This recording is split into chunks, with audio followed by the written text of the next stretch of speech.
En iyi gayret emek vermektir. Emek olmadan yemek olmaz. Çaba bizim, hüküm Allah'ın.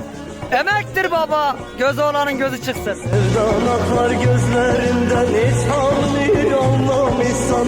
Al çekerem hasretinden, yar feryadını duymışsan.